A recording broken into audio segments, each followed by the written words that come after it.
দেখো, এর আগের দিন পর্যন্ত আমরা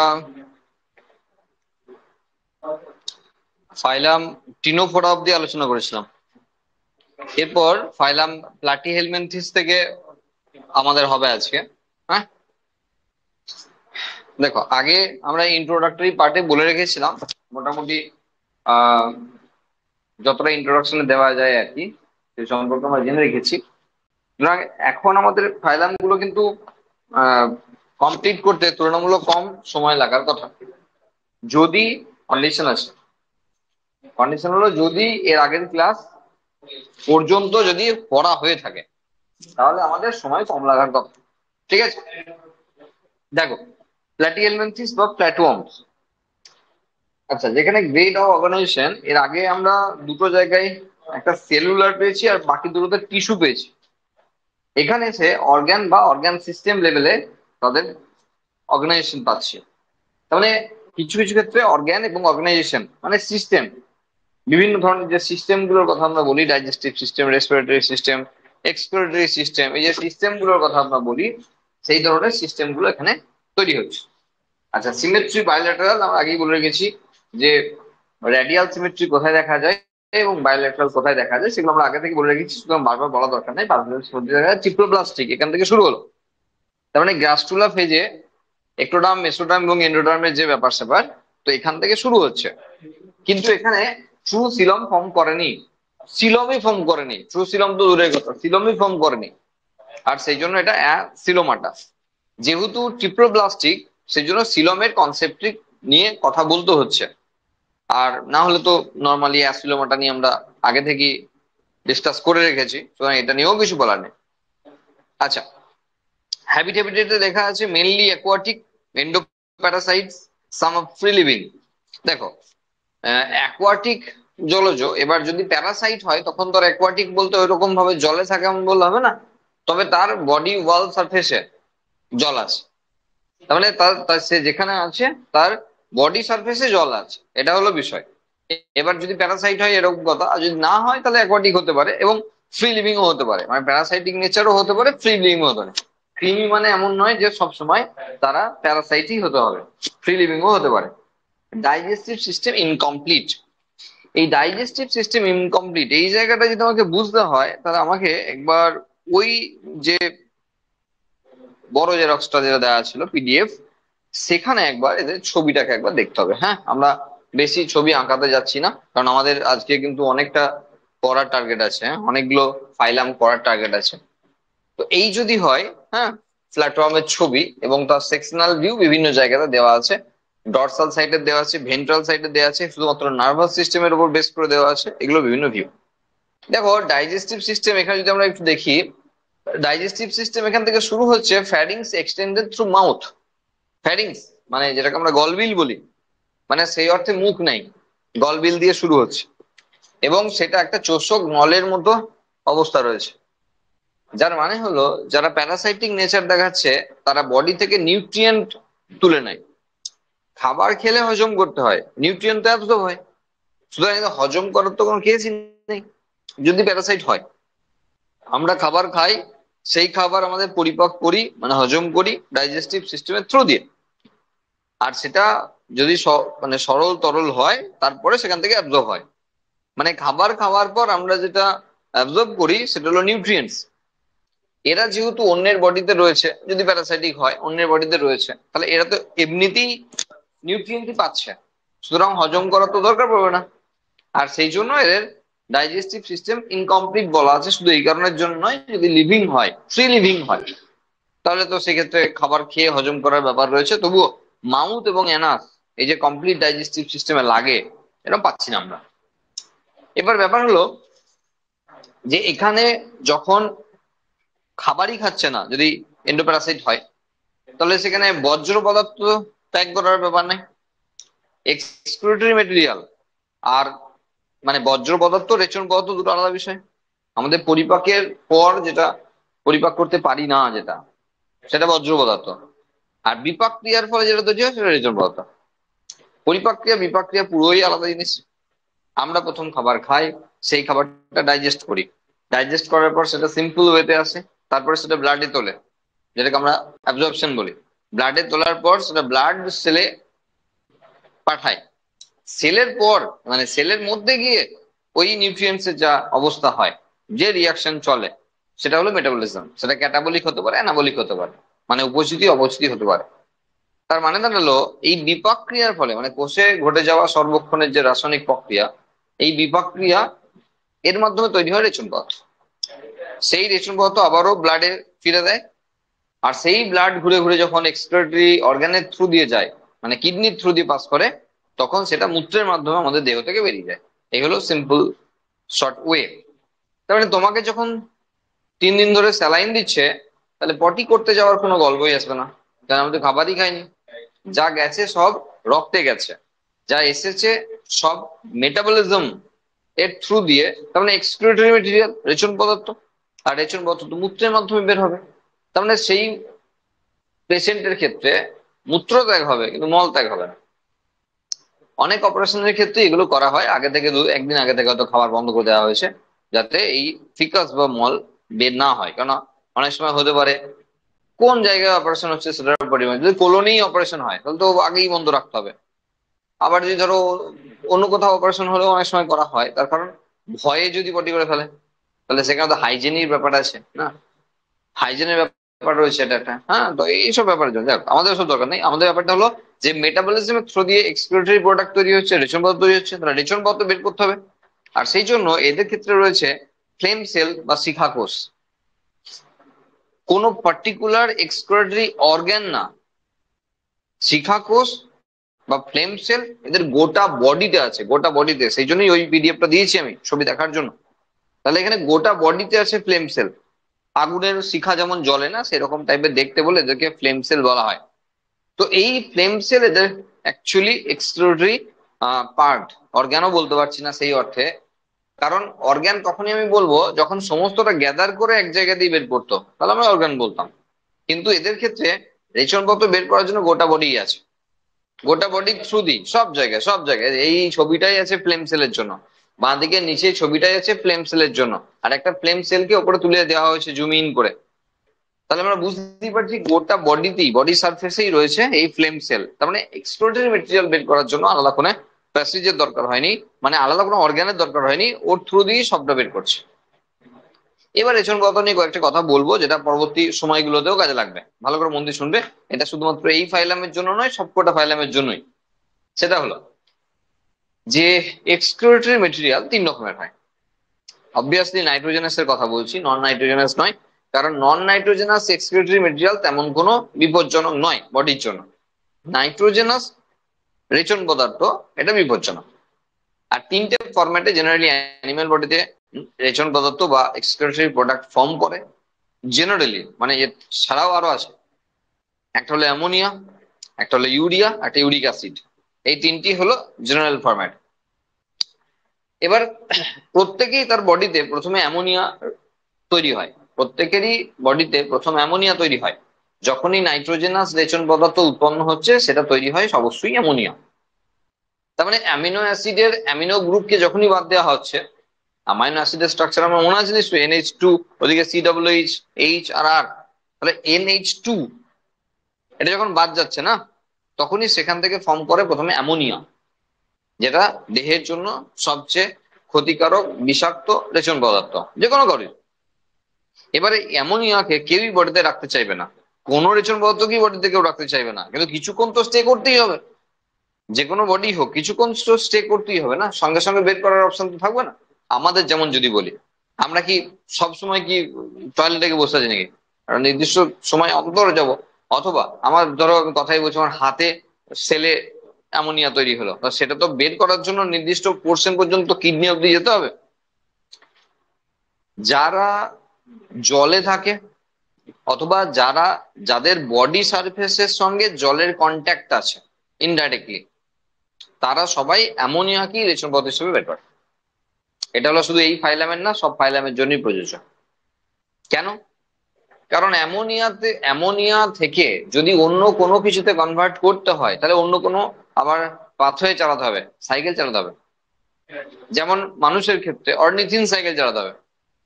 অর্নিথিন সাইকেল যেটা লিভারে হয়, যার থ্রু দিয়ে অ্যামোনিয়া ইউরিক সরি ইউরিয়াতে কনভার্ট হয়, তুলনামূলক কম ক্ষতিকারক রেশন পদার্থ ইউরিয়া। আর আমাদের ক্ষেত্রে সেটা আমাদের যে অ্যাভেলেবেল জল আমরা খাই তার মাধ্যমে জলের সঙ্গে গুলে আমাদের মূত্রের মাধ্যমে বের হয়ে যায়। তাহলে আমরা তুলনামূলক কম ক্ষতিকারক রেশন পদার্থ বের করে দিলাম ইউরিয়া।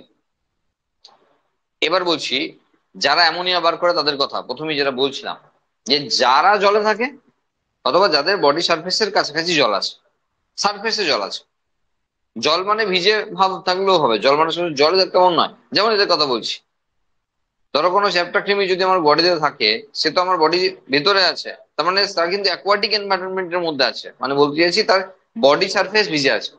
তার মানে সে আর অন্য কোনো রেচন পদার্থতে কনভার্ট করতে যাবে না, সে ডাইরেক্টলি অ্যামোনিয়াকেই বা করবে, কোনো ঝামেলায় যাচ্ছে না। হলো। এবার আমাদের মতো যারা, যাদের যাদের বডি সারফেসে জল নাই, থাকলেও কিছু এসে যায় না, মানে এমন নয় যে আমি যদি সুইমিং পুলে ডুবে থাকি 2 ঘন্টা তাহলে আমার অ্যামোনিয়া বেরিয়ে যাবে, না বেরো না, কারণ এটা তো ইভলিউশনারি পিরিয়ড আমরা ছেড়ে এসেছি। তো যাদের কাছে জল খাওয়ার অ্যাভেলেবিলিটি আছে তাদের জন্য ইউরিয়া, যাতে জলে গুলে বেরোতে পারে। তাহলে একটা গ্রুপ গেল যাদের বডি সারফেসে জল আছে, যাদের ত্বক ভিজে ভিজে তাদের কথা, আর অ্যামোনিয়া রিলিজ করে। যারা জলের, যাদের বডি সারফেসে জল নাই, জলের সঙ্গে ডাইরেক্টলি কোনো কানেকশন নাই, তাদের জন্য ইউরিয়া, জলে গুলে বেরোতে পারে, জল খাই আমরা অ্যাভেলেবেল, তাই বেরিয়ে চলে যায়, না খেলে সমস্যা হতে পারে। এবার যাদের ক্ষেত্রে জল খাওয়াতেও সমস্যা আছে, মানে জল কম খায়, আমি মানুষের কথা বলছি না, আমি বলছি পাখিদের কথা, যাদের কাছে জল কম খাওয়ার অপশন রয়েছে, কারণ ওরা ম্যাক্সিমাম টাইম আকাশে উঠছে অথবা উপরে থাকছে, জল খেতে গেলে নিচে নেমে আসতে হবে, দিয়ে জল খেতে হবে, তো জলের অ্যাভেলেবিলিটি খুব বেশি নাই, সেই জন্য জলে গুলে বের করবে এমন কোনো রেচন পদার্থ তারা পছন্দ করছে না, আর তারা তৈরি করছে ইউরিক অ্যাসিড, যেটা অলরেডি লিকুইড। আর পাখিদের ক্ষেত্রে আমরা জানি যে তাদের কোনো মূত্রথলি বা ইউরিনারি ব্লাডার নাই, ওজনকে হালকা করার জন্য বাদ দিয়েছে, তার মানে যখনই মূত্র উৎপাদন হবে সঙ্গে সঙ্গে ত্যাগ, জমিয়ে রাখার কোনো সিস্টেম নেই যে পরে পেলে করব, এরকম ব্যাপার নেই। সেই জন্য আমরা রাস্তা দিয়ে হাঁটছি, তো জল কোথাও কোনো ব্যাপার নাই, জল এক ফোঁটা, তাকিয়ে দেখলাম একটা পাখি উড়ে গেল, হ্যাঁ মানে টয়লেট করতে পালিয়েছে, বোঝা গেল। আবার অনেকে হতে পারে গিয়ে দেখছে যে জল পড়েছে কিনা, দেখে, তার মানে ওটা পাখির টয়লেট ছিল, বোঝা গেল। যাই হোক, বলার বিষয় হলো যে না এমন ব্যক্তি আছে, হ্যাঁ, যারা জল পড়লে আবার এরকম করে দেখে যে জল কিনা এটা, হ্যাঁ, না আগের দিন একজন বলছিল স্যার আমি তো দেখেছিলাম এরকম করে, কেমন কেমন লেগেছিল, মানে কেমনই লাগবে না, তো টয়লেট ছিল একজনের। তো বিষয় হলো, তাহলে 3 রকম ফরম্যাটে আমরা প্রাণীরা রেশন পদার্থ ত্যাগ করি। একটা হলো অ্যামোনিয়া, যেটা খুবই বিষাক্ত, তারপরে রয়েছে ইউরিয়া, আর রয়েছে ইউরিক অ্যাসিড। এই 3 রকম ফরম্যাটে 3 রকম প্রাণীরা, বললাম কারা কারা, তারা দেহের রেচন পদার্থকে বের করে। এবার খুব সাধারণ ভাবেই, যেহেতু আমরা সেই জায়গাগুলো বলে দিলাম, এর পরবর্তী সময়ে কিন্তু আমরা আর সেইগুলোকে নিয়ে আলোচনা করব না, যে কারা কোন পদ্ধতিতে, আমরা শুধু বলে দেবো যে এদের বডি সারফেসে জল নাই সেই জন্যই পড়বে। ওকে, আচ্ছা।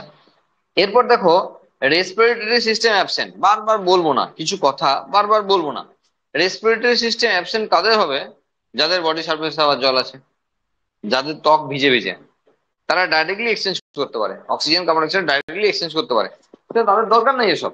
সেই জন্য তাদের কোনো রেসপিরেটরি সিস্টেমের দরকার নেই, কার্বন ডাইঅক্সাইড এবং অক্সিজেন আদান প্রদানের জন্য কোনো এক্সট্রা অর্গানের প্রয়োজন পড়ে না। নেক্সট রয়েছে সার্কুলেটরি সিস্টেম, হ্যাঁ অ্যাবসেন্ট আছে।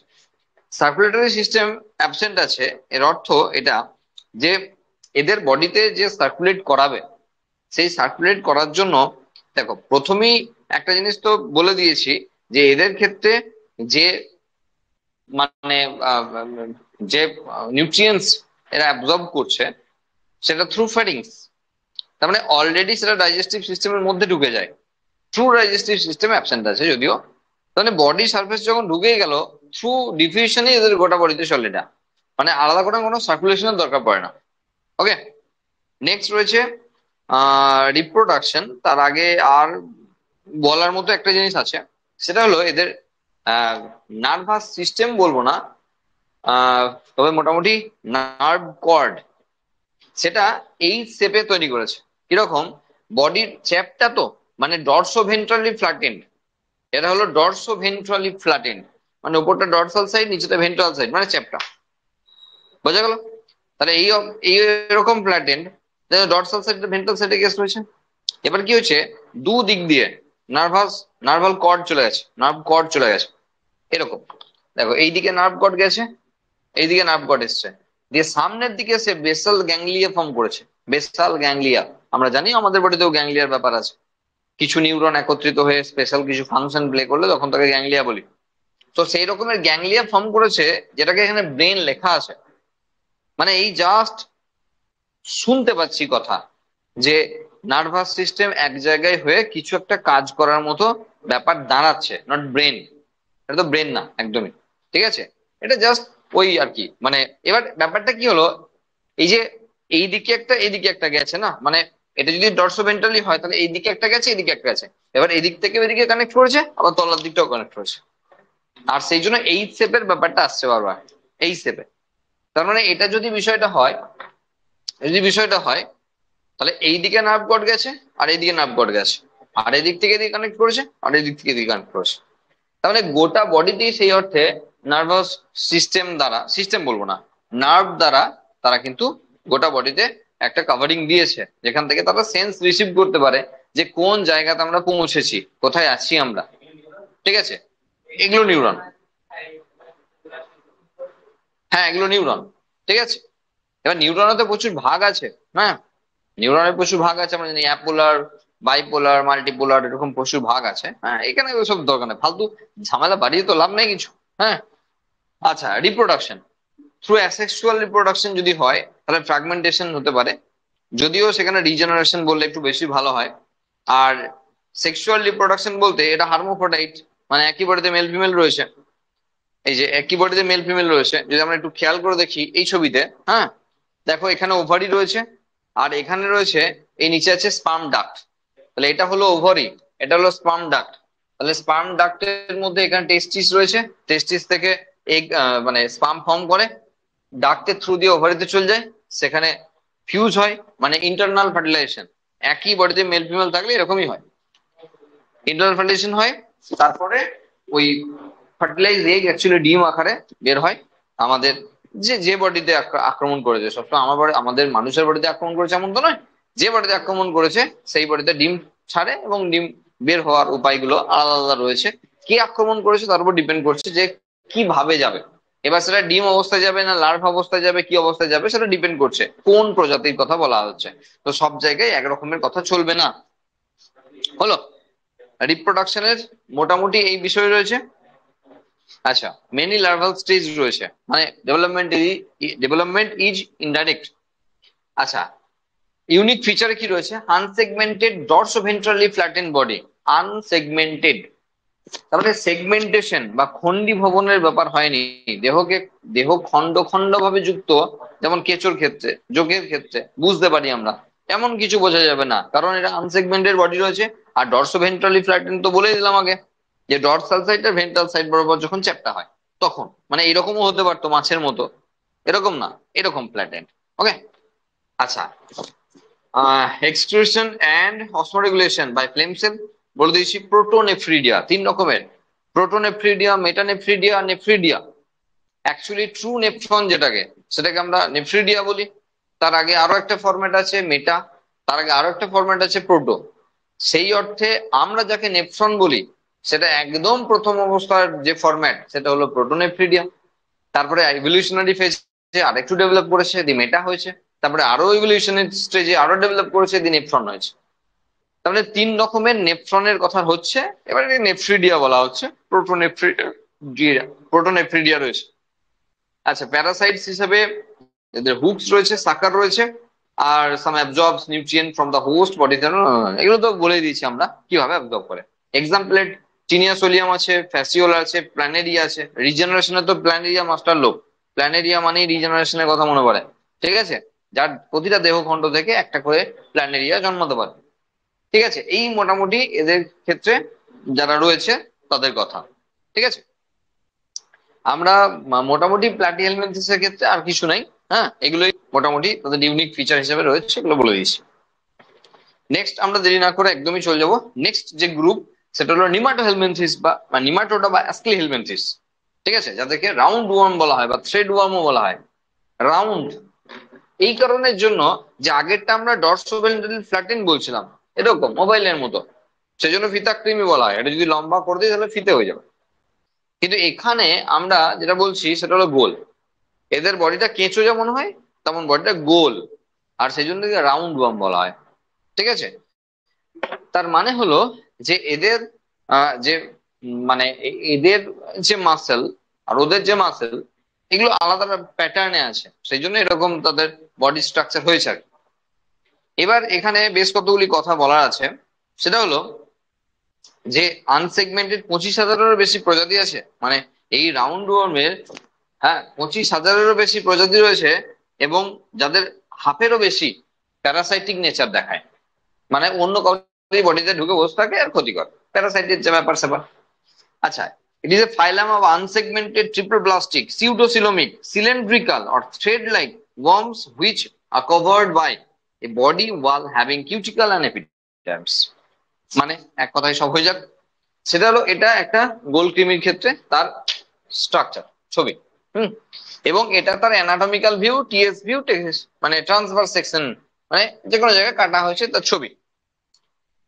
এই সেই একটি মাত্র ফাইলাম যাদের সিউডোসিলম রয়েছে। তার মানে এক্টোডার্ম, সরি মেসোডার্মের যে ভিসারাল এবং প্যারাইটাল লেয়ার, তার মাঝে একটা ক্যাভিটি তৈরি হয়েছে, কিন্তু কিন্তু সেই ক্যাভিটি কোনো পেরিটোনিয়াম পর্দা দিয়ে ঘেরা না। এই সিউডোসিলমে রয়েছে এদের সিউডোসিলোমিক ফ্লুইড, একটা তরল পদার্থ রেখেছে, আর যেটাই এদের স্কেলিটাল স্ট্রাকচার, মানে ওই জল দিয়ে ফুলিয়ে রেখেছে। জল বলবো না, ফ্লুইড, ওই ফ্লুইড দিয়ে এরা বডিকে ফুলিয়ে রেখেছে। মানে এই যে রাউন্ড ভাবটা আমরা দেখছি না, যার জন্য পেরেছে সেটা হলো ওই সিউডোসিলমের মধ্যে সিউডোসিলমিক ফ্লুইড ঢুকিয়েছে, আর সেটা তাদেরকে ফুলিয়ে রেখেছে। একটা বেলুনের ফু দেওয়া অবস্থায়, পাম্প করা অবস্থায় আর না দেওয়া অবস্থায় স্ট্রাকচারালি ডিফারেন্স রয়েছে যেমন, ঠিক তেমন করেই বলছি যে সিউডোসিলমিক ফ্লুইডটা দিয়ে তো ফুলেছে।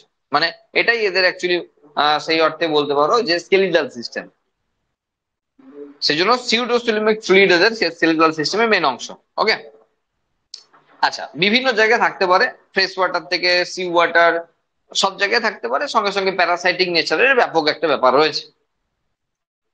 আচ্ছা, আর কি রয়েছে? সিলিন্ড্রিক্যাল বডি, আনসেগমেন্টেড বলে দিয়েছি। আচ্ছা, anterior end does not show distinct head. মানে দেখো, মানে সেই অর্থে আগের গ্রুপে যখন আমরা মাউথ এবং অ্যানাস পাচ্ছিলামই না, এই গ্রুপে কিন্তু তবু এসে মাউথ অ্যানাসের দুটো পোর্শন রয়েছে। মানে সেই অর্থে আমরা ডাইজেস্টিভ সিস্টেমকে একবারে ডাইরেক্টলি কিন্তু ইনকমপ্লিট তো বলছিই না, বরং ডাইজেস্টিভ সিস্টেমকে আমরা বলছি কমপ্লিট। এবং সেখানে বলছি tubular alimentary canal with well developed muscular ফ্যারিংস। মানে ডাইজেস্টিভ সিস্টেম কমপ্লিট তখনই বলবো যদি মাউথ অ্যানাস অপোজিট এন্ডে থাকে, দুটোই থাকে অপোজিট এন্ডে থাকে, তখন তাকে কমপ্লিট বলবো। এবং এদের একটা গলবিল, ফ্যারিংস মানে গলবিল, একটা মাস্কিউলার মানে মাংসল গলবিল দিয়ে এদের মুখের কাছে ওপেনিং আছে। তার মানে যেখানে টেনে নেওয়ার ক্ষমতা আছে, চোষক মল্লের যে ফেসিলিটি আগের গ্রুপে পাচ্ছিল, এই গ্রুপে মুখের সঙ্গে সঙ্গে সেটাও পাচ্ছে। ওকে, আচ্ছা, রেসপিরেটরি সিস্টেম এখনো অ্যাবসেন্ট, কারণ গোটাটাতেই বলা আছে অ্যাকোয়াটিক, মেনলি অ্যাকোয়াটিক, অথবা তারা ফ্রি লিভিং কন্ডিশনে ফ্রি লিভিং থাকতে পারে, তাহলে অ্যাকোয়াটিক, অথবা প্যারাসাইটিক নেচারে এলে অন্য কোনো বডিতে রয়েছে, তাহলে সেই যাই বলো না কেন মোটামুটি এনভায়রনমেন্টটা হলো অ্যাকোয়াটিক। খুব ভালো। আচ্ছা, এবার ব্যাপার হলো যে রেসপিরেটরি সিস্টেম আগের মতোই, একই কথা, হ্যাঁ, মানে এখানে তো থ্রু মানে ডিফিউশন এরা কার্বন ডাইঅক্সাইড এক্সচেঞ্জ করে, অক্সিজেন এক্সচেঞ্জ করে। সার্কুলেটরি সিস্টেম একই রকম ভাবে অ্যাবসেন্ট রয়েছে। এইখানে আর কিছু বলার নাই। এবার এখানে আমার কিছু বলার আছে। যেমন দেখো, একটা বডি ওয়াল যখন তৈরি হচ্ছে তখন সেটা তিনটে লেয়ার দিয়ে তৈরি হচ্ছে, একটা কিউটিক্যাল, একটা এপিডার্মিস, একটা মাস্কুলার লেয়ার। আর মাস্কুলার লেয়ারের ক্ষেত্রে লঙ্গিচুডাল মাসেল রয়েছে। লঙ্গিচুডাল মাসেল মানে এগুলো বুঝবেন, এই যে লম্বা লম্বি, এক্স্যাক্টলি লম্বা লম্বি, মানে এই যে গোটা লম্বা স্ট্রাকচারটা, যা মাসেল আছে সব লম্বা লম্বি মাসেল আছে, লম্বা, শুধু লম্বা। এর পরের গ্রুপে অ্যানিলিডায় গিয়ে দেখবো যে লঙ্গিচুডাল এবং সার্কুলার দু রকমের মাসেল আছে, যাতে লম্বাও বাড়তে পারে আবার মোটাতেও বাড়তে পারে। এদের কিন্তু বাড়ার অপশন শুধু লম্বা লম্বি, লম্বা লম্বি বাড়ার অপশন। একটু মন দিয়ে ভেবে দেখো, ব্যাপারটা আসবে। তাহলে এদের লঙ্গিচুডাল মাসেল দেখা যায়। এইবার আসছে তার মাস্কুলার লেয়ার, তো হলো বুঝলাম।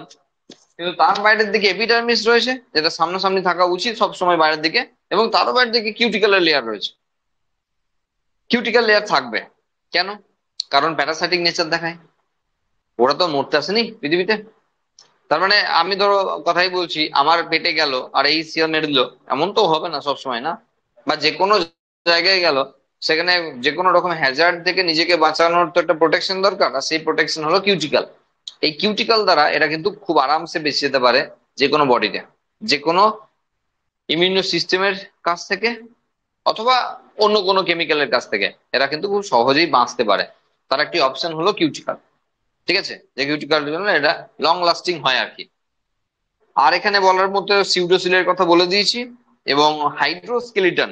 এই যে আমরা বলছি না সিউডোসিলোমিক ফ্লুইড রয়েছে, ওটাকে হাইড্রোস্কেলিটন বলা হয়। হাইড্রো মানে জল, তাহলে স্কেলিটাল সিস্টেম যদি জল দিয়ে হয় তাহলে হাইড্রোস্কেলিটাল বলবো। বোঝা গেল? এরপর নেক্সট পেজে আমরা দেখতে পাচ্ছি মেল ফিমেলকে পুরোপুরি ভাবে ডিস্টিংক্ট করা যাচ্ছে। আমরা আগের ফাইলামে যখন মেল ফিমেল একই বডিতে রয়েছে আমরা বলছিলাম হার্মোফ্রোডাইট, এখানে কিন্তু সুন্দরভাবে মেল এবং ফিমেলকে আলাদা করতে পারি। মেলের এন্ড প্রান্তটা অ্যানাস পোর্শনটা এরকম হুকের মতো বাঁকানো থাকে, আর ফিমেলের ক্ষেত্রে স্ট্রেট থাকে। এটা হলো চেনার একমাত্র মানে ভালো উপায় বাইরে থেকে মরফোলজিক্যালি। মেলের যে শেষ পোর্শনটা সেরকম এরকম করে বাঁকানো আছে, আর ফিমেলের ক্ষেত্রে স্ট্রেট আছে। ব্যাস, এটা মেল ফিমেলকে বাহ্যিক ভাবে বোঝার সবচেয়ে ভালো উপায় রয়েছে। আর বলতে গেলে এদের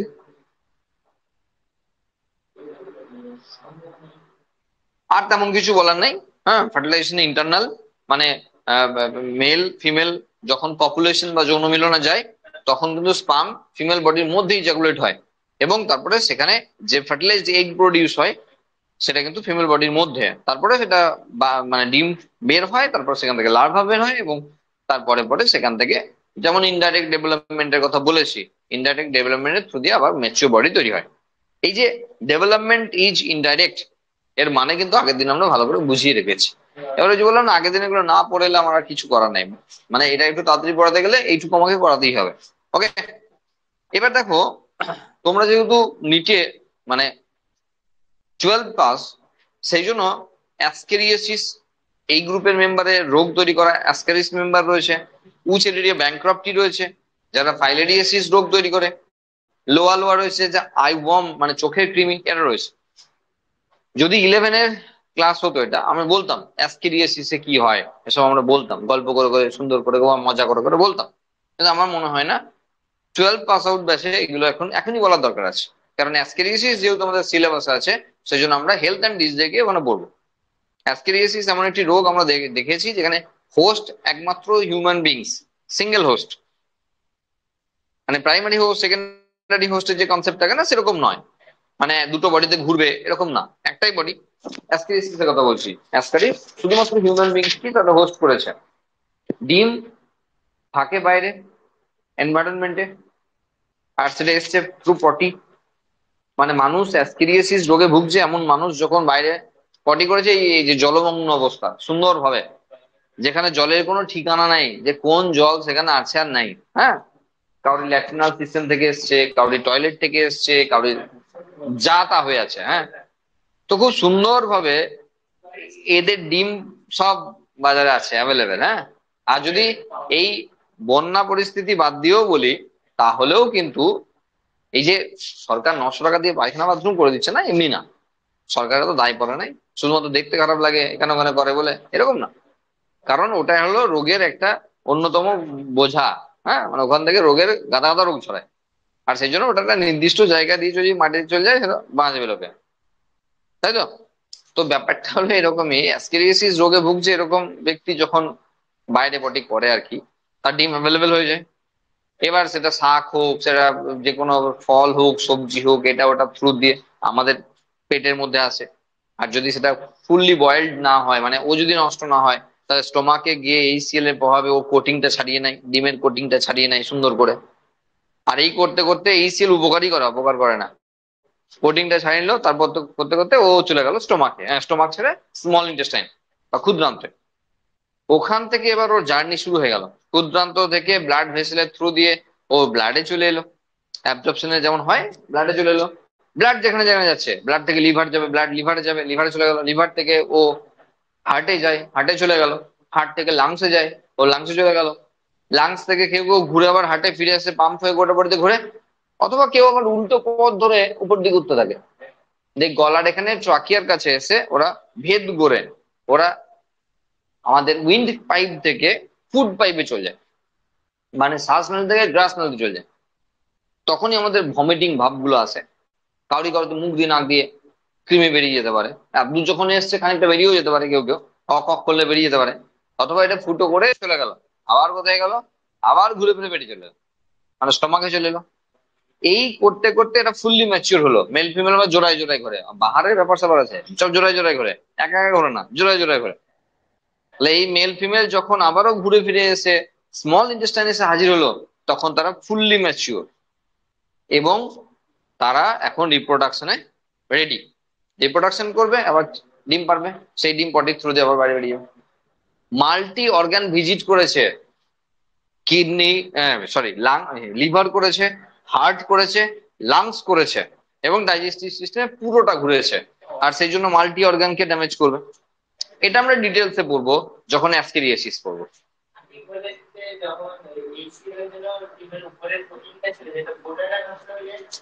এটা তো সুবিধা, এটা তো সুবিধা করেছে, ডিমের উপরে শক্ত কোটিং যেটা বাইরের ওয়েদার থেকে বাঁচানোর জন্য তাদের ছিল, সেটা কিন্তু আমাদের ভালো করেছে, হ্যাঁ, খারাপ কিছু করে নাই। হুকস, হুকস এবং সাকার, হুকস যে কোনো কাউরি যদি কোথাও আটকে থাকার গল্প থাকে তাহলে হুকস হয়, আর সাকার হলো চোষক নল, যার থ্রু দিয়ে তারা কোনো নিউট্রিয়েন্টসকে চুষে নেয়, হ্যাঁ, এটা হলো হুকস আর সাকার। ওকে, উচেরিটার গল্প আমরা বলছি না, ঠিক আছে, উচেরিটা ব্যাংক্রাফটি ফাইলেরিয়াসিস রোগ করে, আমরা হেলথ এন্ড ডিজিজে গিয়ে পড়বো, টাইম নষ্ট করছি না, লো আলো আমাদের সিলেবাসের মধ্যে নাই, তুমি শুধু জেনে রাখলে এই মেম্বাররা রয়েছে। আর এখানে যদি বলো তাহলে ইউনিক ফিচার্স এর কাছে গিয়ে আমরা ওই জিনিসগুলি পাচ্ছি, body is circular in cross section, হ্যাঁ, সিনসাইটিয়াল এপিডার্মিস, মানে একাধিক নিউক্লিয়াস রয়েছে এপিডার্মিস সেলে, আচ্ছা, থিক কিউটিক্যাল রয়েছে, excretory tube, remove West material করার জন্য রয়েছে, সেক্সুয়াল ডাইমরফিজম দেখা যায়, মানে মেল ফিমেল আলাদা বডিতে আছে, এটা হেটেরো মরফিজমের ঠিক উল্টো বিষয়, বিষয় আর কি, যে সেক্সুয়াল ডাইমরফিজম দেখা যায়, মানে মেল ফিমেল আলাদা বডিতে দেখা যায়।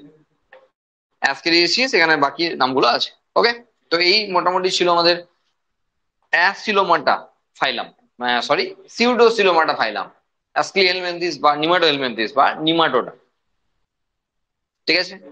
এরপর থেকে শুরু হয়ে গেল যাদের ট্রু সিলম রয়েছে, মানে সিলোমাটা, ঠিক আছে। একদমই সময় নষ্ট না করে নেক্সট জায়গায় আমরা চলে যাচ্ছি, অ্যানিলিডা। অ্যানিলিডা হলো সেই ফাইলাম যেখান থেকে সিলোমাটা শুরু হয়ে গেল, মানে ট্রু সিলম শুরু হয়ে গেল, মানে মেসোডার্মের যে দুটো লেয়ার, ভিসেরাল এবং প্যারাইটাল লেয়ার, তাদের মাঝে যে পেরিটোনিয়াম পর্দা, সেই পর্দা দিয়ে ঘেরা আছে, একটা ট্রু সিলম। অর্গান সিস্টেম বলার কিছু নাই, বাইলেটারাল বলার নাই, ট্রিপ্লোপ্লাস্টিক বলার নাই, সিলোমাটা বলার নাই, এগুলো কিছু বলার নাই আমার।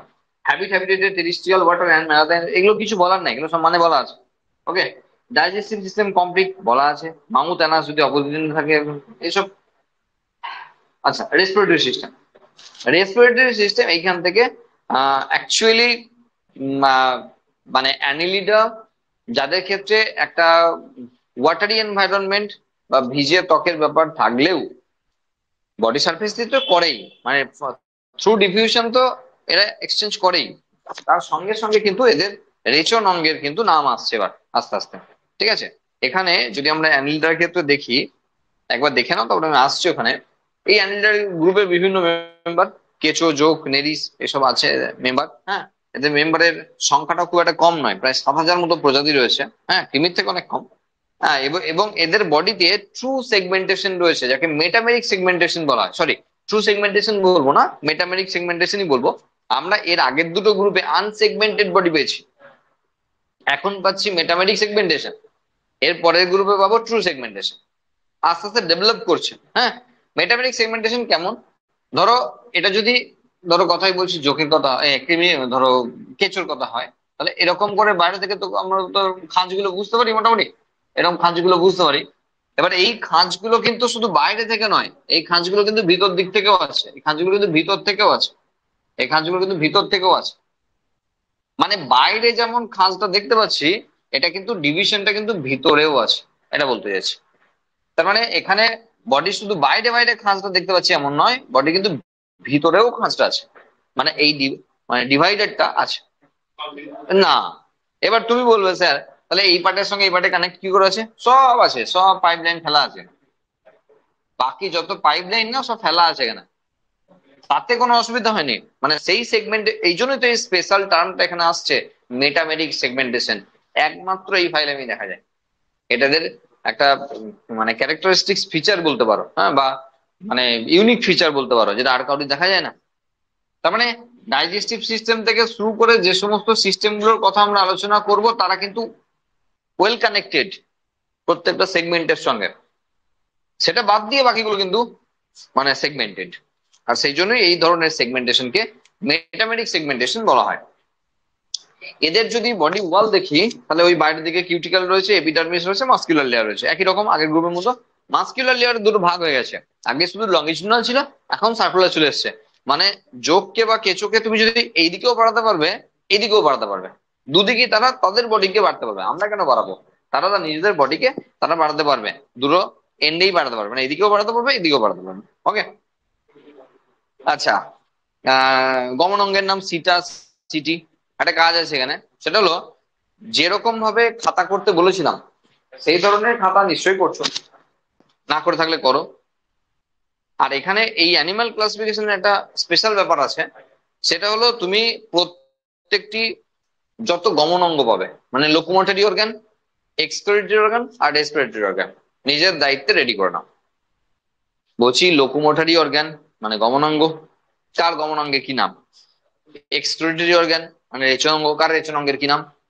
আর রেসপিরেটরি অর্গান মানে শ্বাসঙ্গ, কার শ্বাসঙ্গের কি নাম?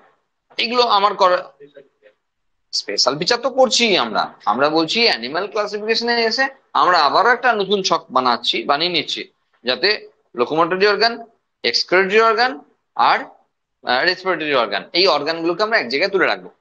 তাহলে আমাদের খুব সুবিধা হবে যে কোনো জায়গায় কোশ্চেন এলে। দেখো বিভিন্ন জনের রেচনাঙ্গের নাম দিয়ে কোশ্চেন আসতে পারে, একটা কলাম দিয়ে দিল, ম্যাচ করতে বলতে পারে। বিভিন্ন জনের গমনাঙ্গের নাম দিয়ে দিতে পারে, বিভিন্ন জনের শ্বাসঙ্গের নাম দিয়ে দিতে পারে, দিতেই পারে। সুতরাং সেগুলো তো আমাদের জেনে রাখতে হচ্ছে। হ্যাঁ, ফার্স্ট পাচ্ছি এখান থেকে শুরু হলো, তো বিভিন্ন জনের গমনাঙ্গের নাম যাবো তাই আমাদের পড়তে হবে, লাগাতে হবে। ঠিক আছে, বিশেষ করে এক্সপ্লোরেটরি আর রেসপিরেটরি এই দুটো বিশেষ ইম্পর্টেন্ট। ঠিক আছে, আচ্ছা এটা হলো। আর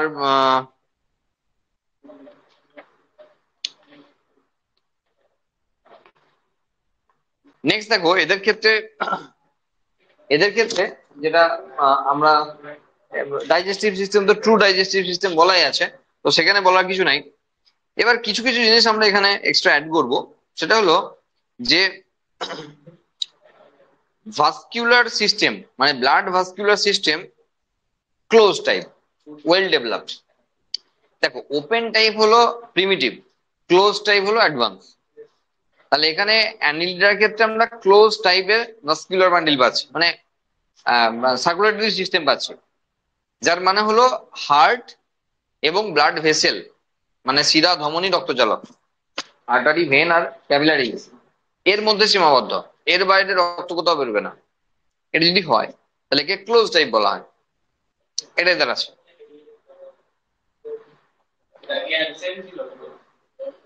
আগের গুলো তো কথা সেই নাই, এসব কথা এই তো এলো সবে। ঠিক আছে, এই এলো সবে কথা, কিন্তু ক্লোজ দেখতে পাচ্ছি। এর পরের গ্রুপে আর্থ্রোপোডায় ওপেন টাইপ দেখবো, তারপরে আবার ক্লোজ হয়ে যাবে। ঠিক আছে, হ্যাঁ এবার দেখো সব ফিচার তো একসঙ্গে সব রকম হয় না, আমরা বারবার আলোচনা করেছি, একাধিক আগে দুদিনে আলোচনা করেছি আমি এই নিয়ে, যে সমস্ত ফিচারকে একসঙ্গে ডেভেলপ করতে পারে না, কোনোটা অ্যাডভান্স এসে প্রিমিটিভ হয় একটু, এটা মনে হয়েছে।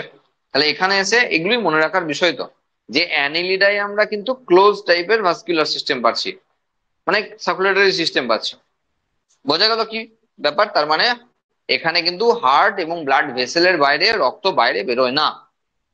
এবার এদের যে রক্ত, দেখো কেঁচো কেঁচো দিয়ে যারা মাছ ধরেছে তারা জানে কেঁচো কাটলে রক্ত বের হয় এবং রক্তটা লাল রঙের।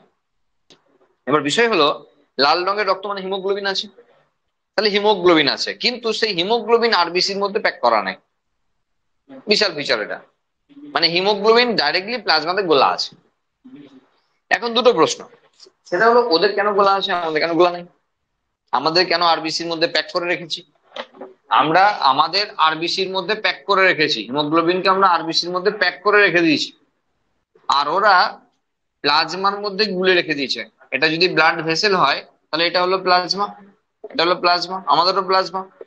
তাহলে আমাদের যখন এরকম একটা স্পেশাল সেলের মধ্যে প্যাক করা আছে, ওদের কেন এরকম গোলা আছে?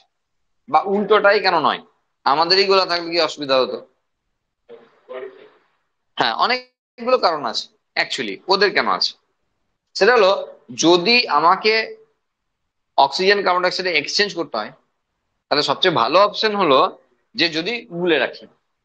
সেলের মধ্যে রাখলে সেলকে তো ধারে যেতে হবে, এটা তো ব্লাড ভেসেল, তারপর তো বডি। তাহলে যত মাঝখানে লেয়ার চাপবে তত তো এক্সচেঞ্জের অপশন কমে যাবে। যদি বডিতে গোলা থাকে তাহলে ফাইন থেকে ফাইনেস্ট ভেসেলে যাবে, ক্যাপিলারিজ বা রক্তজালকে যাবে, যেখানে খুব সহজেই কিন্তু বাইরের সঙ্গে এক্সচেঞ্জ করবে। অক্সিজেন এবং কার্বন ডাই অক্সাইড এক্সচেঞ্জ করার জন্য স্পেশাল কোনো অর্গান ক্রিয়েট করলেও হবে, না করলেও হবে। আর সেই জন্য ওদের আর বেশি রক্তে প্লাজমাতেই গোলা আছে, কোনো স্পেশাল সেলের মধ্যে প্যাক করা নেই। ওদের কারণটা বুঝতে পারলাম। এবার আমাদের কারণটা শুনি আমরা একবার।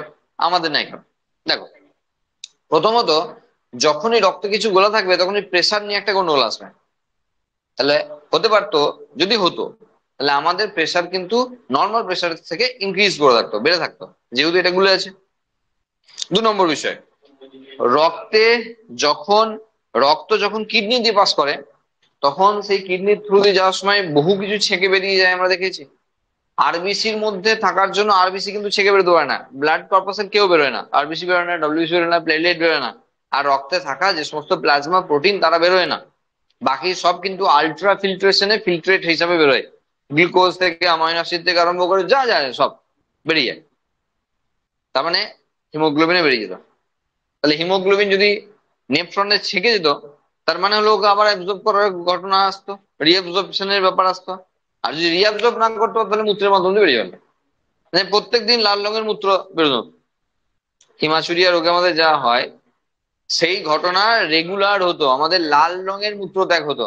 এবার সেটা বিষয় নয়, বিষয় হলো যে প্রত্যেকদিন যদি এত হিমোগ্লোবিন বেরিয়ে যায় তাহলে এত লোহা কোথায় পাবো, এত গ্লোবিন প্রোটিন কোথায় পাবো, তাই না? সুতরাং এটা আমাদের কাছে একটা বিশাল প্রবলেমেটিক বিষয় হয়ে যেত যদি আমাদের ক্ষেত্রে এটা হতো। নেই, কোনো ঝামেলা নাই, বাদ দিয়ে দাও। আর এখানে বলার মতো বলতে, এদের ক্ষেত্রে কিছু কিছু ক্ষেত্রে হার্মোফ্রোডাইট রয়েছে, কিছু কিছু ক্ষেত্রে কিন্তু এদের মানে সেক্সুয়াল ডাইমরফিজমও রয়েছে। মানে একই বডিতে মেল ফিমেল দেখা যেতে পারে, কিছুতে সুন্দর দেখা যায়, আবার কাউরি কাউরি মেল ফিমেল আলাদা বডিতেও আছে। মানে দু রকমই মিক্সচার এদের গ্রুপে রয়েছে, এই ফাইলামে রয়েছে। হ্যাঁ, এক্সোস্কেলিটাল বলতে কিউটিক্যাল দিয়ে, মানে সেই লেভেলে কোনো এক্সোস্কেলিটাল তৈরি হয়নি, ঠিক আছে। অ্যানেরিসের ক্ষেত্রে রয়েছে, এগুলো এক্সোসোমাল, ঠিক আছে। আর এখানে কিছু বলার নাই, ঠিক আছে। এবার দেখো, যদি এখানে জোকের কথা বলতে হয় একটু, মানে স্পেশাল মেম্বার, তাহলে একটা ঘটনা ঘটে। যোগ যখন আমাদের ক্ষেত্রে রক্ত খায়, মানে যে কোনো বডিতে, আমাদের কাছে নয়, গরু ছাগল যে কোনো কারোর কাছে খেতে পারে, যদি খায় তাহলে সেক্ষেত্রে মানে কিভাবে তারা রক্তটা অ্যাকচুয়ালি টানে। দেখো, হিরুডিনারিয়া গ্রানুলোসা জনের সাইন্টিফিক নাম, যক্ষের সাইন্টিফিক নেম হিরুডিনারিয়া গ্রানুলোসা। আমাদের কাছে যে হেপারিন রয়েছে ওদের কাছে হিরুডিন আছে, অ্যান্টিকোয়াগুলেন্ট, রক্ত তঞ্চন বিরোধী পদার্থ। একটা জায়গা থেকে যখন জল তোলা হবে, সাকশন পাইপটা যে জায়গায় নামানো থাকে তার মুখটা কিন্তু নেট দিয়ে বাঁধা থাকে। পুকুর থেকে জল তুললে তো ঝুড়ি ফুড়িও বেঁধে দেয়, যাতে প্লাস্টিক থেকে আরম্ভ করে পাতা চোতা মাছ ফাছ সব না সাকশন পাইপের ভেতর দিয়ে ঢুকে পালিয়ে আসে। বোঝা গেল? তাহলে মেশিনটা খারাপ হয়ে যাবে, মোটরটা খারাপ হয়ে যাবে। এবার যখন জোক আমাদের দেহে আক্রমণটা করে, বেড়াল যেমন গুটি গুটি পায়ে ঢুকতে পারে না, জোকের কাছেও কিন্তু তোমার অ্যাবসেন্সে সুন্দর করে, তোমার যদি ঢিলা ঢালা প্যান্ট হয়, ধরো পা দিয়ে খুব সুন্দর সুন্দর করে এসে হাঁটুর কাছে এসে বাবাজি ওর জায়গাটি খুঁজে নিয়েছে কোথায় ব্লাড ভেসেল আছে। প্রথমেই ওটা যেটা করে সেটা হলো একটা লোকাল অ্যানেস্থেসিয়া ভরে দেয়, যারা সেই পার্টিকুলার রিজিয়নটাকে অবশ করে দেবে। এরপর আরাম করে ড্রিল করলো, ব্লাড ভেসেল খুঁজে ড্রিল করে দিয়েছে। তার মানে যখন ছিদ্র করছে আমাদের কাছে কোনো সেন্স নাই, সেই রিজিয়নটার কোনো সেন্স নাই, বুঝতে পারার কোনো অপশনই নেই। এরপর আরেকটা জিনিস ওরা ভেতরে ঢুকিয়ে দিয়েছে, সেটা হলো হিরুডিন। কারণ যাতে ব্লাডটা কোয়াগুলেট না করে যায়, কারণ রক্ত যদি দলা পাকিয়ে যায় তাহলে টান থেকে চোষক নলে আটকে যাবে, টানতে অসুবিধা হবে, সেই জন্য হিরুডিন দিয়ে দিয়েছে। হলো, এবার আরামসে রক্ত টেনে গেল। কাউরির নার্ভ যদি খুব সেন্সিটিভ হয় সে বুঝে ফেলতে পারে সুসুই লাগবে, ইন জেনারেল বুঝতে পারে না লোকজন। এবার আরাম করে খেতে খেতে খেতে খেতে যখন ভারী হয়ে যায় তখন আর ওই হুক বলছে না, হুক হুক দিয়ে আটকে রাখতে পারে না, তখন খুলে পড়ে যায়। আমার অজান্তেই এসব হয়ে গেল। এরপর যখন আস্তে আস্তে ওই যে লোকাল অ্যানেস্থেসিয়া কাজ হারিয়ে ফেলছে, তখন আস্তে আস্তে ইরিটেটিং ভাব শুরু হলো। আমরা বলেছিলাম ব্যথা ভালো, ব্যথা হয় বলে সব জানতে পারি বুঝতে পারি, তাহলে ওখানেও একটা চুলকানির মতো ব্যাপার বা জ্বালা জ্বালা একটা ভাব আসবে। তখন হাত দিয়ে দেখা গেল যে রক্ত বেরোচ্ছে, মানে ভিজে গেছে অলরেডি তখন প্যান্ট। মানে তার মানে দাঁড়ালো যে তখন লোকাল অ্যানেস্থেসিয়ার কাজ শেষ, এইবার রক্ত বেরোচ্ছে। অনেকে আমরা চাপাচুপি করে এদিক ওদিক করে চেষ্টা করি রক্ত বন্ধ করার, চেষ্টা করে কোনো লাভ নেই। কারণ যতক্ষণ না পর্যন্ত ওই বদ রক্ত বেরিয়ে না যাচ্ছে, মানে হিরোডিন যুক্ত রক্ত যতক্ষণ না পর্যন্ত বেরিয়ে যাচ্ছে, ততক্ষণ পর্যন্ত কিন্তু ওখানে রক্ত বন্ধ হবে না। সুতরাং বেকার চেষ্টা করে লাভ নেই, ওকে বেরোতে দাও।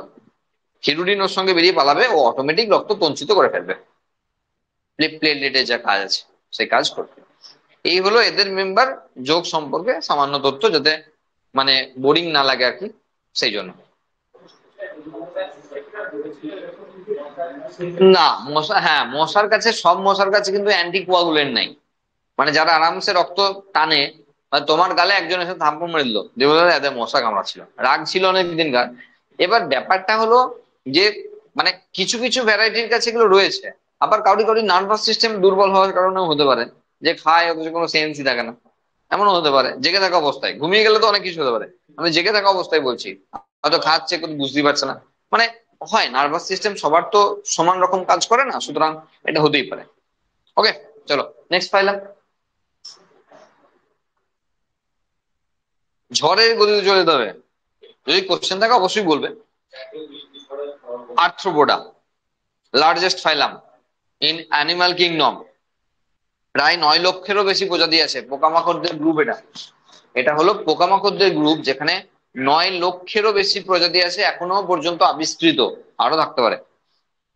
তার মানে মশা মাছি থেকে শুরু করে যত রকমের পোকামাকড় হয় তাদের দল এটা। মৌমাছি, বোলতা, হ্যাঁ ত্যান হাবি জাবি যত আছে সবার গ্রুপ এটা। ঠিক আছে, এটা হলো আর্থ্রোপোডা। এবার আর্থ্রোপোডার ক্ষেত্রে স্পেশালিটি বলতে অর্গান সিস্টেম, বাইল্যাটারাল, ডিপ্লোব্লাস্টিক, সিলোমাটা, কিছু নাই। কসমোপলিটিয়ান মানে সব জায়গায় থাকতে পারে। পোকামাকড় মানে বুঝতে পারছো, সব জায়গাতে থাকার। কসমোপলিটিয়ান মানে হলো যারা যে কোনো জায়গায় থাকতে পারে, কসমোপলিটিয়ান। আচ্ছা, ডাইজেস্টিভ সিস্টেম কমপ্লিট, বলার কিছু নাই। রেসপিরেটরি সিস্টেম, বুক, গিল, বুক, লাং, ট্রাকিয়া, ইম্পর্টেন্ট বলে দিচ্ছি যে রেসপিরেটরি সিস্টেম কাদের কি আছে তা জেনে রাখতে হবে তোমাকে, তো এখানে বোঝানোর কিছুই নেই, হয়ে গেল। সার্কুলেটরি সিস্টেম ওপেন টাইপ, বোঝানোর আছে। আর তার জন্য চলে যাব আমরা আরেকটু আগে থেকে, হ্যাঁ, কারণ গোটাটা কমপ্লিট করবো এক ধার থেকে। দেখো, এদের ক্ষেত্রে এবার এসে রয়েছে ট্রু সেগমেন্টেশন, মানে যেটা আগের গ্রুপ পর্যন্ত আমরা মেটামেরিক সেগমেন্টেশনের কথা বলছিলাম, এখানে এসে আমরা সত্যিকারেই সেগমেন্টেশন পাচ্ছি। আর সেগমেন্টেশন মানে খণ্ডীভবন, আর সেই খণ্ডীভবনটা কেমন, সেটা হলো এরকম যে মাথা আলাদা, থোরাক্স আলাদা, আর অ্যাবডোমেন আলাদা। কাউরি কাউরি কাছে মাথা আর থোরাক্সকে, মানে হেড আর থোরাক্সকে বোঝা যায় না, তাদেরকে সেফালোথোরাক্স বলা হয়। মানে হয় বডি দুটো ভাগে বিভক্ত অথবা তিনটে ভাগে বিভক্ত। মানে ট্রু সেগমেন্টেশন রয়েছে, তুমি ইচ্ছা করলে একটা মশার মুন্ডুটাকে আলাদা করে দিতে পারো, একটা মাছির মুন্ডুটাকে আলাদা করে দিতে পারো, একবার দুবার ঘোরালেই মুন্ডু আলাদা। মানে সেগমেন্টেশনের জন্য এই ঘটনাটি ঘটে। তুমি একটা কেঁচোকে কিন্তু এরকম কোন জায়গায় পাক দিয়ে এরকম মানে সুন্দরভাবে আলাদা করতে পারবে না, এটা বোঝাতে চাইছে। যাই হোক, হয় হেড, থোরাক্স, অ্যাবডোমেন, অথবা সেফালোথোরাক্স এবং অ্যাবডোমেন, এটা হলো এদের সেগমেন্টেশনের প্যাটার্ন। এরপর রয়েছে এইগুলো সব রয়েছে। আর্থ্রোপোডার নাম আর্থ্রোপোডা কারণ এদের জয়েন্টেড লেগ রয়েছে। আচ্ছা, আমাদের পাটা কিন্তু সেই অর্থে জয়েন্টেড নয় কিন্তু, হ্যাঁ, মানে আমাদেরটা বা জয়েন্টেড বলে দিও না যে এই তো স্যার জয়েন্টেড লেগ, হ্যাঁ, একদমই আলাদা বিষয়। হ্যাঁ, হ্যাঁ, আমাদের ক্ষেত্রে ওগুলো অ্যাকচুয়ালি সাইনোভিয়াল জয়েন্ট রয়েছে। হ্যাঁ, আমাদের আর ওদের হ্যাঁ মানে সাইনোভিয়াল জয়েন্ট অনেক কিছু হতে পারে, হ্যাঁ সেটা বল সকেট হতে পারে, হিঞ্জ হতে পারে, যাই হতে পারে। আমরা বলছি আমাদের জয়েন্ট গুলোর সঙ্গে ওদের জয়েন্ট গুলো গোলানোর কোনো প্রশ্নই ওঠে না। হ্যাঁ বোঝা গেল, এটা সব নন কর্ডাটা, এখনো চলছে নন কর্ডাটা, তাই না? সুতরাং ওদের সঙ্গে আমাদের তো কোনো কথাই হবে না। কাইটিন ভীষণ ইম্পর্টেন্ট, এদের এক্সোস্কেলেটাল রয়েছে, সেগুলো কাইটিন নির্মিত। ন্যাগের পলিমার, যেটা আমরা ফাঙ্গাসের সেল বলে পেয়েছিলাম, সেই ন্যাগের পলিমার রয়েছে এখানে, ঠিক আছে, কাইটিন নির্মিত। এবং আর্থ্রোপোডার কাছে এই যে কাইটিন থাকা, এটা খুব ইম্পর্টেন্ট একটা জিনিস। কারণ বারবারই ফাঙ্গাসের কথা আসে কাইটিন নির্মিত সেল বল, সেখানে আর্থ্রোপোডার সঙ্গে ম্যাচ করে বলে ফাঙ্গাসকে অ্যানিমাল কিংডমের মধ্যেও রাখার ভাবনা চিন্তা, মানে ফাঙ্গাসকে অ্যানিমালদের সঙ্গে ম্যাচ করানোর একটা ভাবনা চিন্তা পড়ে। যেমন গ্লাইকোজেন স্টোরেজ ফুড মেটেরিয়াল ফাঙ্গাসের ক্ষেত্রে, সেই কারণের জন্য তারা অ্যানিমেলের সঙ্গে পড়ে। ফাঙ্গাসের কিছু বৈশিষ্ট্য অ্যানিমেলের মতো, কিছু বৈশিষ্ট্য প্ল্যান্টের মতো। পরে দেখবো আমরা, পরে কেন দেখা হয়ে গেছে তো, আবার কবে দেখবো? দেখা তো হয়ে গেছে, বাদ দাও। আচ্ছা, এদের কাছে এই যে এক্সোস্কেলিটন, একটু ভালো করে শুনবেন, এই যে কাইটিন নির্মিত এক্সোস্কেলিটন, সেটা না মাঝে মাঝে বার করে দিতে হয়, মানে বাদ দিতে হয়, মানে খোলস ছাড়ার ব্যাপার আসবে। একডাইসিস, খোলস ছাড়ার পদ্ধতিকে বলা হয়, ঠিক আছে? তো বিষয়টা হলো এরকম যে ন্যাগের না একটা ভ্যালিডিটি থাকে, মানে ওর পরে গেলে না ওই স্ট্রাকচারটা খুব একটা এফিসিয়েন্ট হবে না স্কেলটাল সিস্টেমে। সেজন্য ভিতর থেকে আবার নতুন করে টাইটানের লেয়ার তৈরি করে দেয়, আর বাইরেটা আগে ঝেড়ে ফেলে দেয়, ব্যাস হয়ে গেল।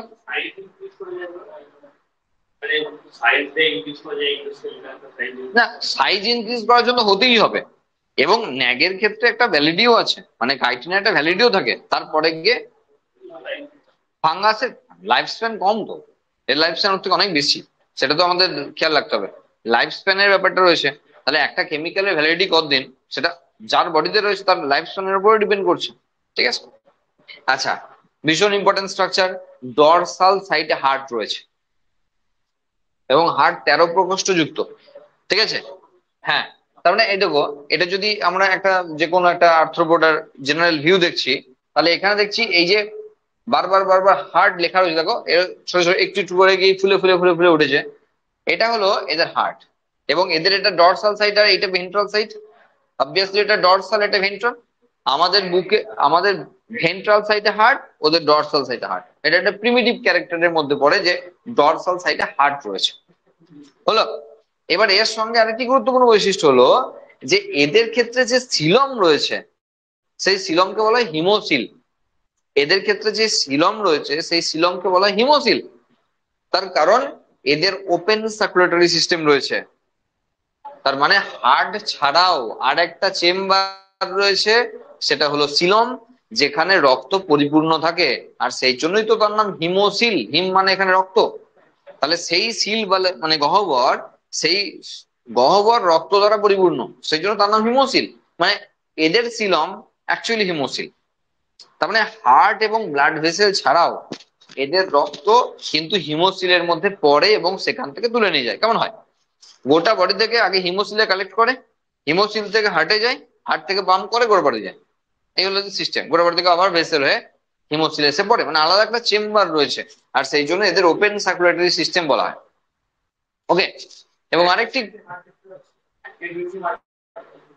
হার্ট একটাই 13 প্রকোষ্ঠ যুক্ত, হার্ট একটাই, একের বেশি হার্ট নাই, হার্ট একটাই 13, আমাদের যেমন 4 প্রকোষ্ঠ যুক্ত, 13 প্রকোষ্ঠ যুক্ত হার্ট রয়েছে। এবার বিষয় হলো, আমরা মাছি, মশা, বোলতা, পিঁপড়ে এদেরকে মেরে কোনোদিন রক্ত পাইনি।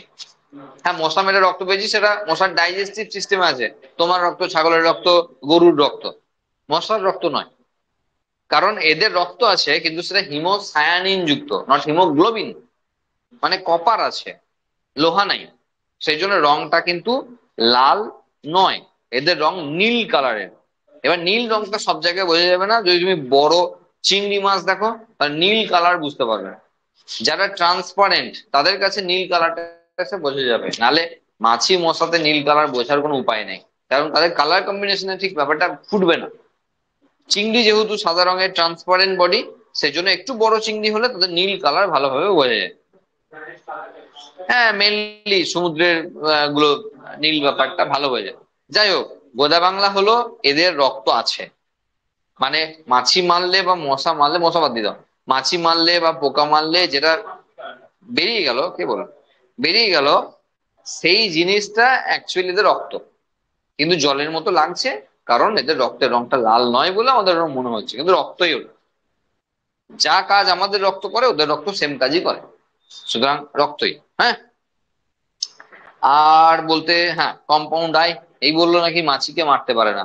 এই যে যে ফিচার্স এর জন্য মারতে পারা যায় না অনেককে, তার জন্য রয়েছে কম্পাউন্ড আই।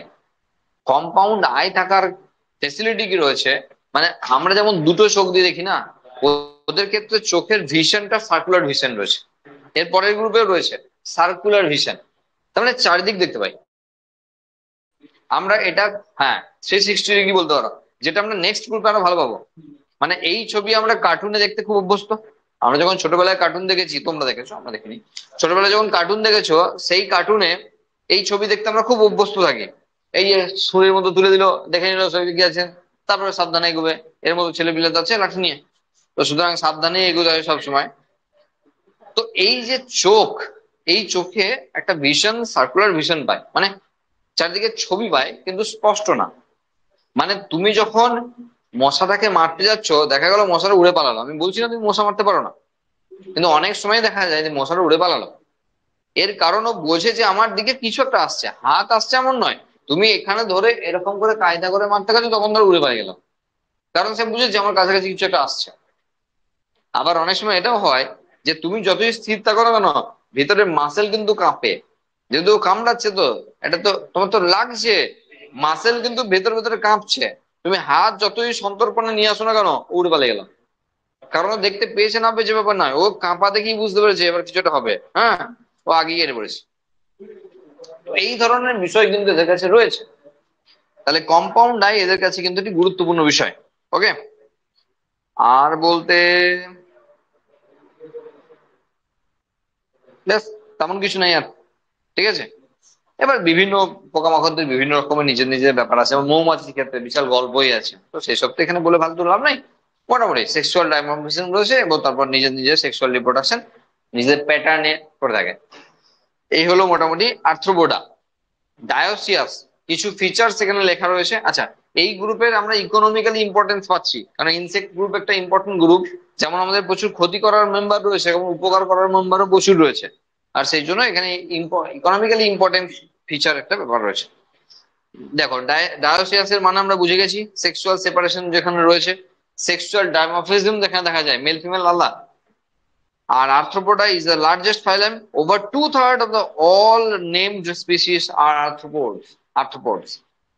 মানে টোটাল যত প্রজাতি এখনো পর্যন্ত অ্যানিম্যাল কিংডমে ঢুকেছে আবিষ্কৃত, তার মধ্যে 2/3 শুধুমাত্র আর্থ্রোপোডা, মানে পোকামাকড়। তাহলে কেন পাবো না পোকামাকড়, দেখো গোটা অ্যানিম্যাল ওয়ার্ল্ডে যদি 100% ধরে চলি, তাহলে 66.66% শুধু পোকাদের গ্রুপ, মানে আর্থ্রোপোডার গ্রুপ।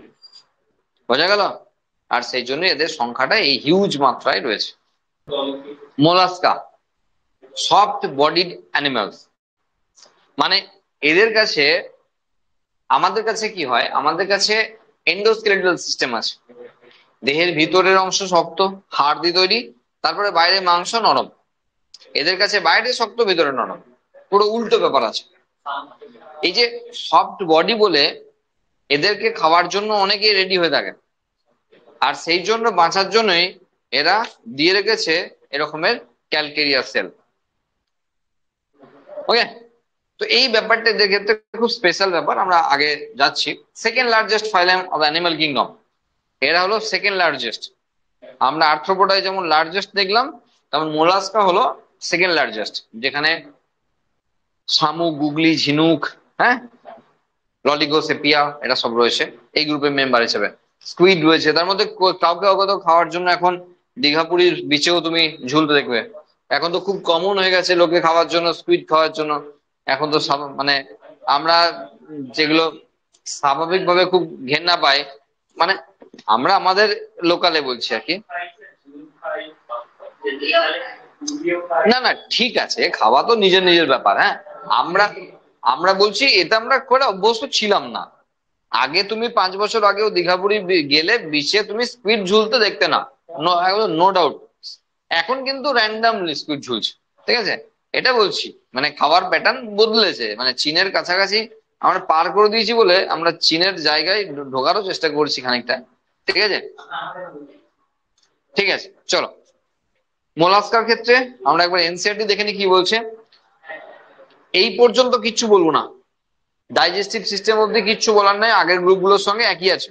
নেক্সট, রেসপিরেটরি সিস্টেম বলে রেখেছি গিলস পড়তে। পালমোনারি স্যাক রয়েছে এদের কাছে, যদি টেরিস্ট্রিয়াল ফরম্যাটে থাকে। স্থলজ যদি হয় তাহলে সেখানে সেখানে কিন্তু তোমার পালমোনারি স্যাক রয়েছে, নট পালমোনাস। ফুসফুস, পালমোনাস হলো ফুসফুসের মানে মেডিকেল টার্ম, ভালো নাম না, মেডিকেল টার্ম। কার্ডিয়াক যেমন হার্টের medical term, not biological term, এগুলো মেডিকেল টার্ম। তেমন পালমোনাস হলো পালমোনোলজিস্ট, মানে হলো ফুসফুস সংক্রান্ত ডাক্তারবাবু আর কি, মানে যিনি ফুসফুস দেখেন তাকে বলা হচ্ছে। ঠিক আছে, কার্ডিওলজিস্ট যিনি হার্ট দেখেন। হ্যাঁ, তো এদের কাছে কিন্তু পালমোনাস পাচ্ছি না, পালমোনারি স্যাক পাচ্ছি।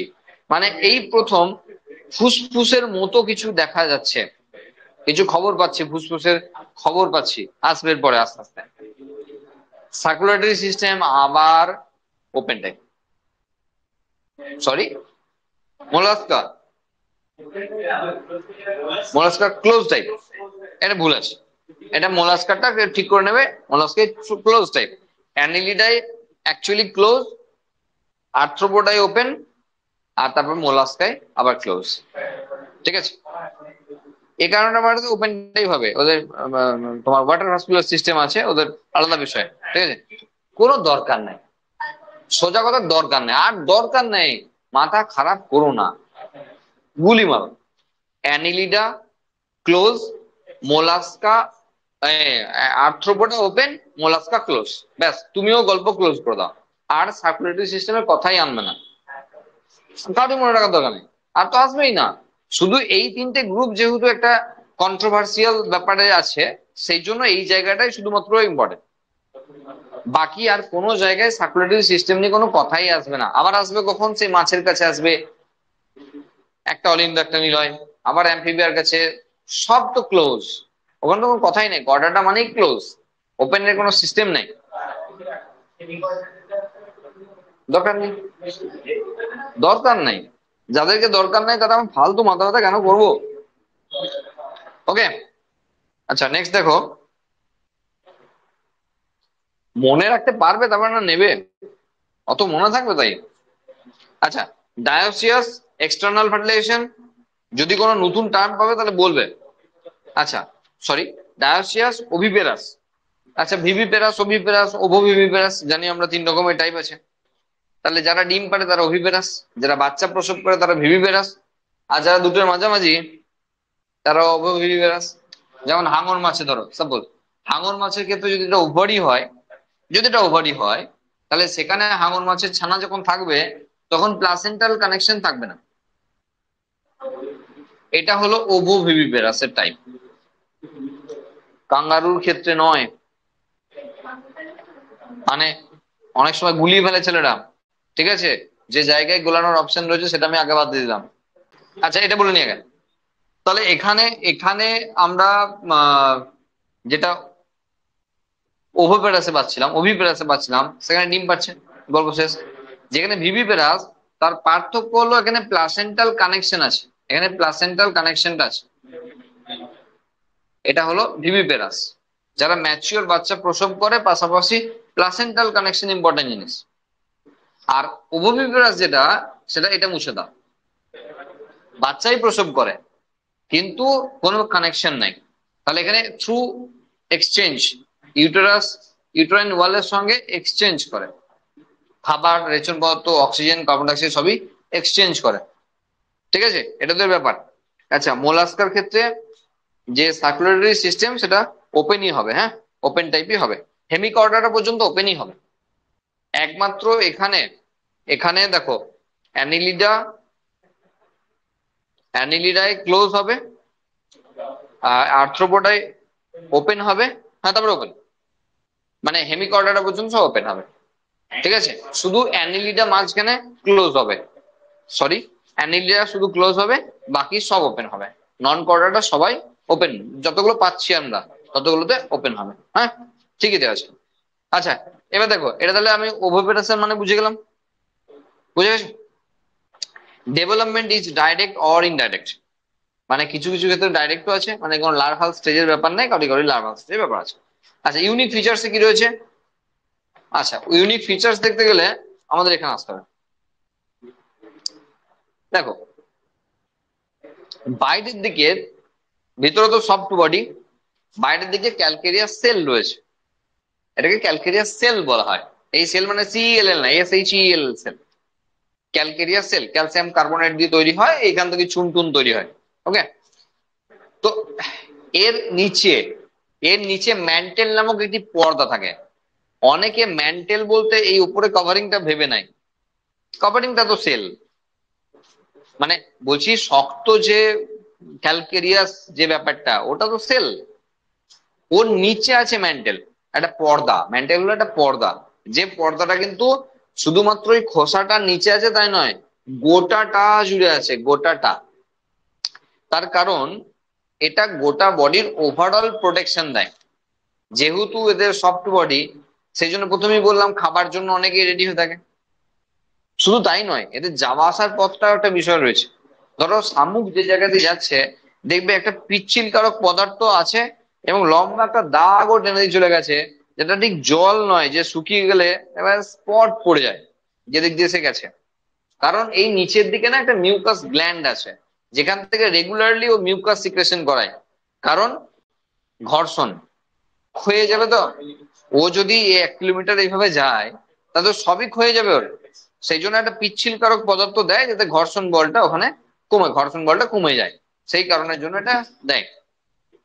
এবার এই কারণের জন্যই ম্যান্টেল পর্দার কথাটা বলা হচ্ছে, কারণ ম্যান্টেল পর্দা আছে বলে দেখো এখানে হঠাৎ করে কোনো জায়গায় পৌঁছে গেলেও হঠাৎ করে ক্ষতিটা হবে না, সেই জন্য নিচের দিকেও কিন্তু ম্যান্টেল পর্দাটা কন্টিনিউশন আছে। বোঝা গেল? তাহলে ম্যান্টেল পর্দা গোটা বডিতে আছে।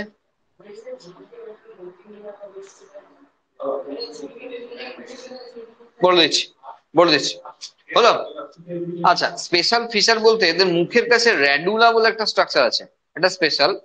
কারণ এই প্রথম ফাইলাম যাদের কাছে টেস্ট অবজার্ভ করার ব্যাপার আসছে। র্যাডুলা লাইক টাং, লাইক টিথ, দুটো কাজ একসঙ্গে করে, দাঁতের মধ্যেও কাজ করে এবং জিভের কাজটাও খানিকটা করে।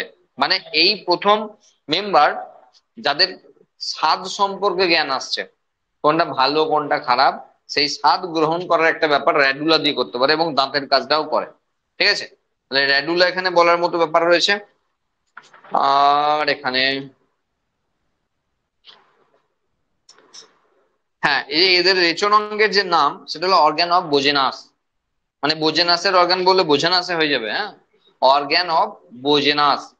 মানে যেহেতু আমরা এক্সক্রিটরি অর্গান গুলোকে করতে বলছিলাম, সেই জন্য আমরা বলছি এটা করার জন্য। ঠিক আছে, তুমি এনসিআরটি তে, এনসিআরটি তে গেলে আমরা এখানে বড়জোর দেখো body has head visceral mass and muscular foot, এই পাচ্ছি হেড হ্যাজ সেন্সরি টেন্টাকেলস। এই যে সেন্সরি টেন্টাকেলস উপর দিকে বার করেছিল না দুটো চোখ সুরের মতো তুলে, ওই সুর দুটো হলো টেন্টাকেলস। আচ্ছা, ক্যালকেরিয়াস সেল রয়েছে, ফেদার লাইক গিলস রয়েছে for respiration and excretion, mantle and radular সিন। ব্যাস, এই দিয়ে স্পেশাল ফিচার শেষ হয়ে যাচ্ছে। আর এখানে এসে আমরা আরো কিছু জিনিস বললাম। এবার একটা প্রশ্ন এসছে যে ঝিনুকের ক্ষেত্রে পার্ল বা মুক্তো, হ্যাঁ, দেখো এগুলো হলো বিভিন্ন খনিজ লবণের ক্রিস্টালাইজ ফরম্যাট। এবার পার্ল কালচার করা হয় এখন, তাই তো, মুক্তো চাষ করা হয়। মুক্তো চাষ করতে গেলে কি করতে হবে? আমাদের এখানকার ঝিনুকে মুক্তো কেন পাচ্ছি না? তার কারণ, তার কারণ ফার্স্ট কমপ্লিট ডাইজেস্টিভ সিস্টেমটা কি এসক্লেমেন্টিসে থাকে? হ্যাঁ, মোটামুটি, মানে কমপ্লিট বলতে সেই অর্থে মাউথ আর অ্যানাস অপোজিটে, সেই অর্থে কমপ্লিট। কিন্তু তুমি যদি একদম stomach, small intestine, large intestine এইভাবে ভাবতে চাও তাহলে কিন্তু নয়। কিন্তু আমাদের তো সব ভেবে লাভ নাই, কমপ্লিট বলতে কমপ্লিট মানে অ্যানাস মাউথ আলাদা পোর্শনে রয়েছে। আর যেটা বলছিলাম, তাহলে সমুদ্রের জলেই কেন আমরা, সেই সমুদ্রের ঝিনুকেই কেন আমরা মুক্ত পাচ্ছি না? আমাদের পুকুরে বা এইসব জায়গায় কেন মুক্ত পাচ্ছি না? কারণ মিনারেলস, যে সমস্ত মিনারেলস এর ক্রিস্টালাইজ ফরম্যাট মুক্ত, সেগুলো তো এখানে অ্যাভেলেবেল না। তাহলে কি করে এখানকার ঝিনুক মুক্ত বানাবে? তাই সেটা সামুদ্রিক ঝিনুকের ক্ষেত্রেই সম্ভব।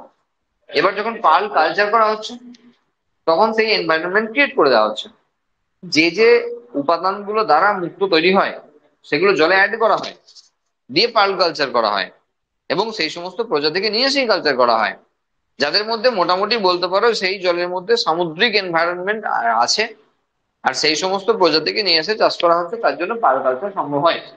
তবুও সমুদ্রে পাওয়া ন্যাচারালি যে ব্যাপারটা, সেটা চাষ করা মুক্তে অত উজ্জ্বলতা আসবে না, সেই জন্য দাম অবভিয়াসলি কম হবে। যারা চেনে জানে তারা, মানে সেই অর্থে আসল নকল বলবো না, তবুও ওইটা আর এটার মধ্যে কোয়ালিটি ডিফারেন্স তারা বুঝতে পারবে। বোঝা গেল? এই হলো মোটামুটি মোলাস্কা। নেক্সট রয়েছে একাইনোডার্মাটা। আচ্ছা, একাইনোডার্মাটা বলতে দু তিনটে জিনিস ইম্পর্টেন্ট থাকবে। একাইনোডার্মাটা পড়া নিটের জন্য, এগ্রিকালচারের জন্য খুব সোজা, কোনো ঝামেলা নাই। কোন জায়গায় খুব কোশ্চেন আসবে সেটা হলো এখানে অ্যাডাল্ট রেডিয়াল আর লার্ভাল স্টেজে বাইল্যাটারাল। এই ইম্পর্টেন্ট জিনিস। দেখো এতক্ষণ পর্যন্ত আমরা বাইল্যাটারাল নিয়ে কথা বলছিলাম, দ্বিপার্শ্বীয় ভাবে প্রতিসম, হঠাৎ করে একাইনোডার্মাটা আবার এসে রেডিয়াল হয়ে গেল, এবং সেটা অ্যাডাল্ট স্টেজে। স্টারফিশ খুব কমন একটি উদাহরণ, আমরা সবার কাছেই পরিচিত, এবং সমুদ্রে গেলে মোটামুটি দু এক পিস হাতে লেগে, মানে হাতে আসে স্টারফিশ।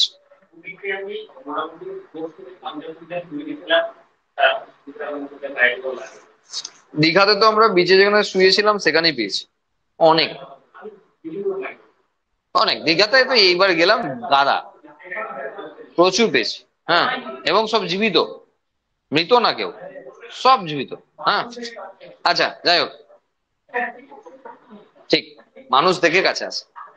এই হলো স্টারফিশ। তাহলে স্টারফিশের ক্ষেত্রে ওরাল অ্যাবোরাল তল কিন্তু খুব আইডেন্টিফাইড, মানে সোজা উল্টোর ব্যাপারটা এদের কাছে খুব স্পষ্ট। এই যে দেখলে বুঝতে পারবে, এই যে টিউব ফিট, মানে এই যে পাঁচটা আর্ম রয়েছে না, এর নিচের দিকে মানে অ্যাবোরাল ফেসে, মানে ওই টিউব ফিট গুলো কন্টিনিউয়াসলি, মানে যেমন সেই কাঁকড়া, সরি, যেমন কেনোর ক্ষেত্রে যে এরকম যেমন সর্বদা নড়বড় হবে না, ওই টিউব ফিট গুলো সর্বদা করে যাচ্ছে, আর প্রচুর, মানে হাজার হাজার এক একটাতে। না না, মতো বললাম, আর্থ্রোপোডা, ঠিক আছে। তো অ্যানিলিডা, সরি অ্যানিলিডা। তো এখানে এই যে আমরা এক একটা যে আর্ম পাচ্ছি, পাঁচটা আর্ম রয়েছে, তাহলে পাঁচটা আর্ম থাকার জন্য আমরা কিন্তু সুন্দরভাবে তাকে ডিভাইড করতে পারছি, আর সেই জন্য তাকে বাইলেটারালি সিমেট্রিক্যাল বলা হচ্ছে অ্যাডাল্ট স্টেজে। কিন্তু যখন লার্ভাল স্টেজে আসছে তখন কিন্তু সেটা চেঞ্জ হয়ে যাচ্ছে, ঠিক আছে। তার মানে অ্যাডাল্ট স্টেজে রেডিয়াল হলো, যেহেতু একাধিকবার আমরা ভাগ করতে পারছি একটা নির্দিষ্ট অ্যাঙ্গেল দিয়ে গেলে, অ্যাক্সিস দিয়ে গেলে, আর লার্ভাল স্টেজে সেটা বাইল্যাটারালি সিমেট্রিক্যাল হয়ে যাচ্ছে। এছাড়া মানে ইম্পর্টেন্ট বলতে যেখানে আসবে সেটা হলো টিউব ফিট। দেখো, মানে এই সম্পর্কে জানতে চাওয়া হয় না কোথাও, মেজর ব্যাপার হলো এই টার্ম গুলো ইম্পর্টেন্ট, যে টিউব ফিট মানে একাইনোডার্মাটা। না, জানতে চাওয়ার বলতে ব্যাপারটা হলো যে টিউব ফিট কি সেটা আমাকে জানতে হবে, এমন বিষয় নয় এটা বলছি। শুধু টিউব ফিট আছে তোমার একাইনোডার্মাতে, এটা জানলে অনেক অনেক। আর তুমি যদি এর থেকেও এক্সট্রা জানো, তাহলে টিউব ফিট দিয়ে কি করে এটা তুমি জানতে পারো। এটা লোকোমোটরি অর্গান হিসেবেও কাজ করে মেনলি। হ্যাঁ, তো এই টিউব ফিট এদের কাছে রয়েছে। আর একাইনোজ, ডারমাটা মানে ত্বক, আর একাইনোজ মানে কাঁটা। তো এদের বাংলার নাম কন্টক, তো কি তুমি এটুকু জানবে না তাই কি হয়? তার মানে এদের উপর দিকের যে সারফেসটা বললো না, ওরাল অ্যাবোরাল দুটো সারফেস রয়েছে, তো সোজা দিকে যদি থাকেও তাহলে উপর দিকটা মানে ডরসাল সারফেসটা অ্যাকচুয়ালি কাঁটা যুক্ত, স্পাইনি। সেটা তুমি খোঁচা খোঁচা বুঝতেই পারবে হাত দিলে। তো সেই জন্য এদের নাম হলো একাইনোডার্মাটা। তাহলে আবারও একবার বলছি, এদের ক্ষেত্রে সিমেট্রি খুব ইম্পর্টেন্ট, ভালো করে মার্ক করে রাখবে। ডার্মাল যে স্কেলের কথা বলছি বা স্পাইনের কথা বলছি, একাইনোডার্মাটার অর্থ। টিউব ফিট এদের কাছে রয়েছে, এটা ভীষণ ইম্পর্টেন্ট। আর একটা ইম্পর্টেন্ট বিষয় এদের কাছে আছে, সেটা হলো ওয়াটার ভাস্কুলার সিস্টেম, এর জাদা লেভেলের ইম্পর্টেন্ট জিনিস। আমরা পরিফেরা পড়ানোর সময় বলে রেখেছিলাম ওয়াটার কারেন্ট সিস্টেম, আর তখনই বলে রেখেছিলাম আমরা একাইনোডার্মাটাতে গিয়ে পাবো ওয়াটার ভাস্কুলার সিস্টেম। তাদের মানে এদের কাছে কোনো ব্লাড নাই, এদের জলই হলো সংবহনের মাধ্যম। মানে এরা গোটা বডিতে যা কিছু সাপ্লাই করে, যা কিছু নিয়ে ঘুরে বেড়ায়, সেটা খাবার হোক, রেস্পিরেটরি পদার্থ মানে রেচন পদার্থ হোক, অক্সিজেন হোক, কার্বন ডাইঅক্সাইড হোক, যাই হোক, সেটা জলের সাহায্যে। আর সেই জন্য এদের ওয়াটার ভাস্কিউলার, এই যে ভাস্কিউলার আলাদা ব্যাপার, ভাস্কিউলার মানে সেখানে সার্কুলেশনের সঙ্গে জড়িয়ে, তাহলে এই জন্য এদের ওয়াটার ভাস্কুলার সিস্টেম দেখা যায়। এই চারটে পয়েন্ট এই কারণে ভীষণ ইম্পর্টেন্ট পয়েন্ট, বাকি এই কারণে পড়ারই কিছু নাই। যেটা বলছিলাম অসিকেলের কথা, ওই যে স্পাইনি ব্যাপারটা বলছিলাম না, ওগুলোকে অসিকেল বলা হয়। ক্যালকেরিয়াস অসিকেল দেখবে স্পেশাল ফিচারে, ইউনিক ফিচার আমি লিখে দিয়েছি, ঠিক আছে? মানে they have an endoskeletal exoskeletal of calcareous ossicles, ব্যাস এইটুকু। আর উদাহরণ তো নিজের দায়িত্ব নিয়ে আগেই বলেছি, করতে হবে এনসিইআরটি তে যা আছে। এছাড়া এখানে আর কিছু বলা নেই। হ্যাঁ, একাইনোডার্মাটাতে দেখো, এগুলো আমি অনেক আগে থেকেই বলে রেখেছি। কিছু কিছু জনের কমন নেম যেগুলো, সেগুলো আমাদের পড়তে হবে, সেগুলো আমি অনেক আগেই বলে রেখেছি, ঠিক আছে? যেমন ধরো পাইলাকে বলা হয় অ্যাপেল স্নেল। এগুলো এনসিইআরটি তে যেটুকু আছে সেটুকু বললেই হবে, তার বাইরে যাওয়ার দরকার নাই। উদাহরণের সঙ্গে কমন নেম তাদের, সেগুলো আমি পড়তে বলেছি, আমি প্রথম দিনই বলে রেখেছি উদাহরণের সঙ্গে কমন নেম মানে নেম পড়তে হবে, ঠিক আছে? সেগুলো এখানে এসে আর কিছু আলাদা করে বলার নেই, ঠিক আছে? যেমন ধরো ক্যাটল ফিশ, মানে কেমন করে সেপিয়া কে বলা হয় ক্যাটল ফিশ। এবার তোমাকে যখনই ক্যাটল ফিশ বাঁদিকে কমন নেম গুলো দিয়েছে, স্টার ফিশ, ক্যাটল ফিশ, এরকম করে দিয়ে দিল, ডান দিকে ধরো ফাইলামের নাম দিয়েছে, এবার তুমি তো ফিশ মানেই তো মাথা চুলকা ধরা পড়বে, ক্যাটল ফিশটা কে রে বাবা, একবার চলে যাবে সোজা মাছের গ্রুপে। হ্যাঁ, হ্যাঁ, ফিশ দিয়ে গন্ডগোল করে দেবে। এই কারণের জন্যই তো এই কারণের জন্য তো অক্টোপাস, ডেভিল ফিশ, ঠিক আছে? মানে এই কারণের জন্য তো তোমার কমন নেম গুলো পড়ার কথা বলছি, যে এই ফিস দিয়ে তোমাকে গন্ডগোল পাইয়ে দিতে পারে। বোঝা গেল? তাহলে এগুলো নিজেদের দায়িত্ব একটু করতে হবে, একটু খাটতে হবে, হ্যাঁ। সবকিছু রেডিমেড পাওয়া যাবে না, একটু খাটতে হবে, হ্যাঁ। বোঝা গেল কি বললাম? হ্যাঁ দেখো, এখানে তাও বলে দিচ্ছি আমি, এক মিনিট, তাও বলে দিচ্ছি আমরা যে কতগুলো নাম যেগুলো খুব পড়ে পরীক্ষায়। সেগুলো হলো যে অ্যাপেল স্নেল খুব পড়ে, ক্যাটল ফিশ খুব পড়ে, আচ্ছা, আর এখানে লাগছে না, এখানে সি লিলি পড়ে, আর বিটল স্টার পড়ে। বিটল স্টার তাও কম পড়ে। এই কটা নাম আমাদের এইখানেই জানতে হচ্ছে, ঠিক আছে? আর হেমিকর্ডাটার দরকার হবে না, ঠিক আছে? দেখো ভালো করে এবার একবার ফোকাস করো। আমরা পরিফেরা থেকে একাইনোডার্মাটা যা পড়লাম হলো নন কর্ডাটা। পরিফেরা টু একাইনোডার্মাটা আমরা যা পড়লাম তা হলো নন কর্ডাটা। এরপর কর্ডাটা আসবে, কিন্তু ঝপ করে তো চলে আসবে না, সেই জন্য মাঝে অর্ধেক কর্ডাটা আসবে, আর যার নাম হেমি কর্ডাটা। বোঝা গেল? যার নাম হেমি কর্ডাটা। তার মানে কর্ডাটার কিছু কিছু বৈশিষ্ট্য রয়েছে হেমি কর্ডাটার মধ্যে, সব নেই, আর সেই জন্যই তার নাম হেমি কর্ডাটা। সেই অর্থে হেমি কর্ডাটা নিয়ে কোনো কিছু আসবে না পরীক্ষায়, কোনো কিছু লাগবে না। কিন্তু তবু আমাদের একবার হেমি কর্ডাটাকে শুনতে হবে, শুধু শোনার জন্য, না হলে আমরা ওভারভিউটা পাবো না, যে একটা নন কর্ডাটা গ্রুপ থেকে হঠাৎ করে কর্ডাটা এলো কি করে। তার মাঝে ট্রানজিশন পিরিয়ডে রয়েছে হেমি কর্ডাটা। তাহলে হেমি কর্ডাটা আমরা তখনই পড়তে পারবো যখন আমরা কর্ডাটাকে জানবো। তুমি পুরোই জানলে না, অর্ধেকটা কিভাবে জানাবো তোমাকে? আগে তোমাকে পুরোটা জানতে হবে যে কর্ডাটা কাকে বলে, তারপর না অর্ধেক কর্ডাটা কাকে বলে বলতে পারবো।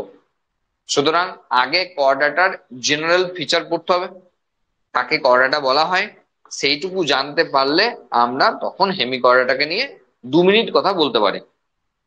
এইবার বিষয় হলো তোমাদের উপর ডিপেন্ড করছে যে এই কর্ডাটা হেমি কর্ডাটা এইসব নিয়ে বলতে লাগলে আমি মোটামুটি আহ কর্ডাটার যে ক্লাসিফিকেশন, তার আউটলাইনটা দেবো কটাটা, মানে যতক্ষণ না আপ টু ক্লাস পাচ্ছি, মানে সাইক্লোস্টোমাটা, পিসেস, হ্যাঁ, অ্যাম্ফিবিয়া, রেপ্টিলিয়া, মিস ম্যামেলিয়া, যতক্ষণ না এই এই জায়গায় শুনতে পাচ্ছি ততক্ষণ চলবে কিন্তু। এবার তোমাদের উপর ডিপেন্ড করছে।